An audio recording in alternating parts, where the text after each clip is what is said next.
एक दिन रवि ने अपनी माँ से पूछा, माँ, नवरात्रि के महत्व को हम आज के समय और अपने जीवन में कैसे उतार सकते हैं? माँ ने मुस्कुराकर कहा, आज मैं तुम्हें एक कहानी सुनाती हूँ, रक्तबीज और माँ काली की। रक्तबीज एक महाशक्तिशाली असुर था। उसे वरदान मिला था कि उसके शरीर से खून की हर बूंद गिरते ही वहीं एक नया रक्तबीज जन्म ले लेगा। इसी कारण न देवता न देवी कोई भी उसे पूरी तरह मिटा नहीं पा रहा था। जब भी कोई उस पर प्रहार करता, उसके रक्त से असंख्य नए रक्त बीज जन्म ले लेते। हर कोशिश उसे खत्म करने की उल्टा उसे और भी बलवान बना देती। आखिरकार जब स्थिति असहनीय हो गई, तब माँ दुर्गा ने अपना भयानक और उग्र रूप माँ काली धारण किया। रणभूमि में उतरकर माँ काली ने रक्त बीज पर प्रहार किया और उसके रक्त को जमीन पर गिरने से पहले अपनी विशाल जीभ से पी लिया। इस तरह कोई नया रक्त बीज जन्म ही नहीं ले पाया। धीरे धीरे रक्त बीज की शक्ति कम होने लगी। अंततः माँ काली ने उसका संहार कर दिया और देवताओं को मुक्ति मिली।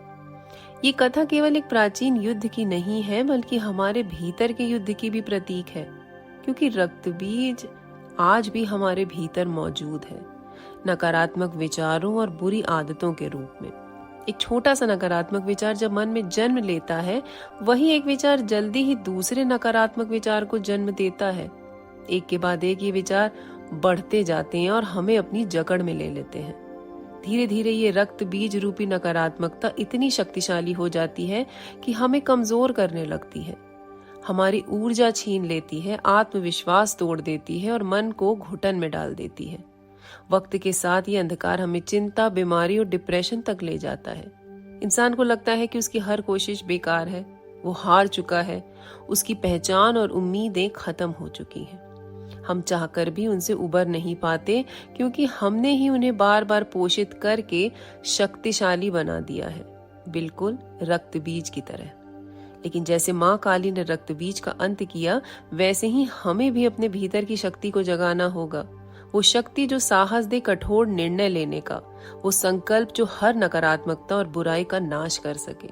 उन्हें पोषण न देने का फैसला करना होगा। रवि को बात समझ में आ गई।